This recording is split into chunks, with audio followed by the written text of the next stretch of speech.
So other anthracyclines which are being developed, including Annamycin or MB107, are still needed because they have intrinsic properties that don't damage the heart, but are allowing us to come in after doxorubicin to extend the power of the anthracyclines for the treatment of soft tissue sarcoma. I think the data presented from the MB107 study is actually very provocative.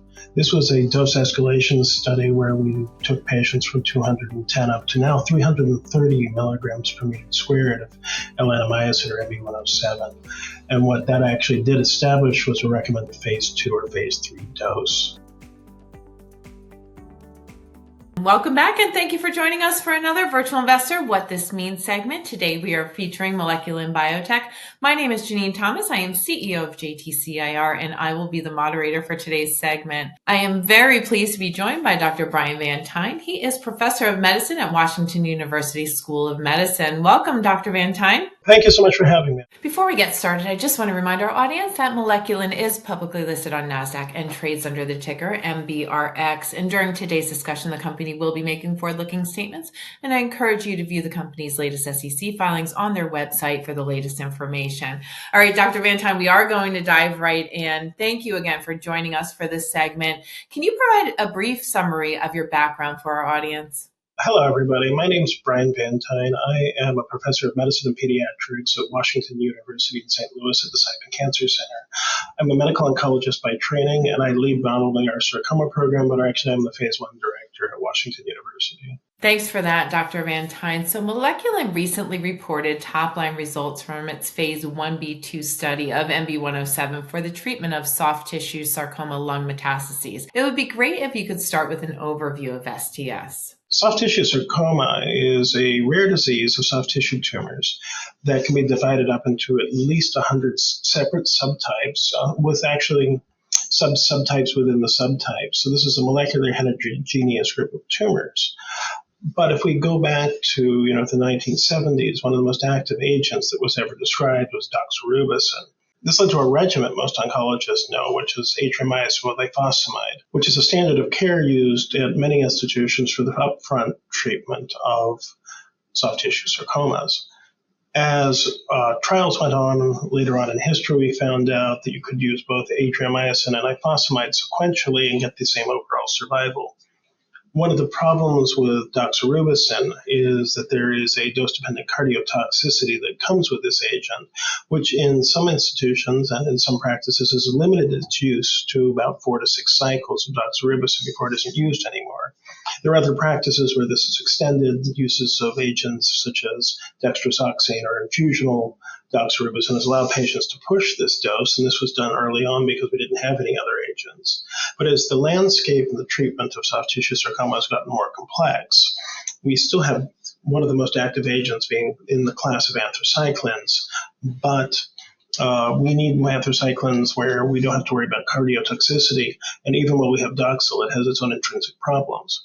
Beyond that, there are many agents used, and it's a very complex topic of what other agents are available for which soft tissue sarcoma, but these include things like trabectedin and erubulin, pazopanib, and entering our field are things like cataquitinib, cabozantinib.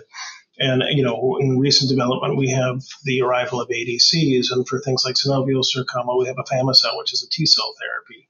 But all of these patients, first off, are treated with an anthracycline because it's still our frontline most active agent. So other anthracyclines which are being developed, including Annamycin or MB107, are still needed because they have intrinsic properties that don't damage the heart, but are allowing us to come in after doxorubicin to extend the power of the anthracyclines for the treatment of soft tissue sarcoma. Extremely helpful, Dr. Van Tine. So can you tell us what your thoughts are on the data reported from the MB107 study? I think the data presented from the MB107 study is actually very provocative. This was a dose escalation study where we took patients from 210 up to now 330 milligrams per meter squared of Annamycin or MB107. And what that actually did establish was a recommended phase 2 or phase 3 dose. Within the expansion, there were 17 patients treated. All patients have been exposed to prior doxorubicin. These were patients who were greater than 18 years old, had progressed off of prior systemic therapy, had an estimated lifespan of greater than 3 months. and who had no evidence of heart disease or decreased ejection fractions. And out of that came the data in the second line where we had, a progression-free survival looking at about 13.5 months for patients with lung mets, seventh line of therapy. And because of that, I think that we're seeing a highly active agent to the treatment of patients with lung-only disease. And while that may sound like it's a niche, it's actually not. The first place sarcomas like to metastasize to is actually lung. And so this is something that I think can be used very early on in therapy for a lung-only disease, which is actually very common. And as you know, this is a What This Means segment. So what do you believe these data mean for MB107 as a potential treatment for STS? So what I think this means is we have another attempt at a non-cardiotoxic anthracycline to extend overall survival in our patients. We've needed this. There have been many attempts at this. There's been aldoxorubicin, there's been GPX150. None of these have managed to cross the line to extend the non-cardiotoxic anthracycline exposure of our patients. And because of the unique nature of this agent and the fact that it's another anthracycline that we can use to push overall survival now, which I'm hoping in later trials will actually pan out.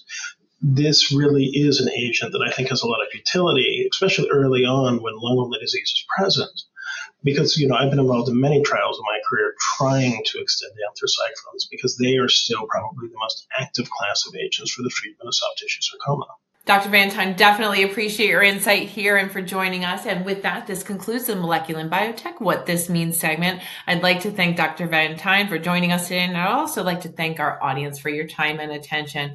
So to stay up to date on the company, visit their website at moleculin.com to sign up for their email alerts and follow their social channels. And to watch a replay of this event and for upcoming virtual investor events, you can visit virtualinvestorco.com. I'd like to thank everyone for joining and wishing you a great rest of your day.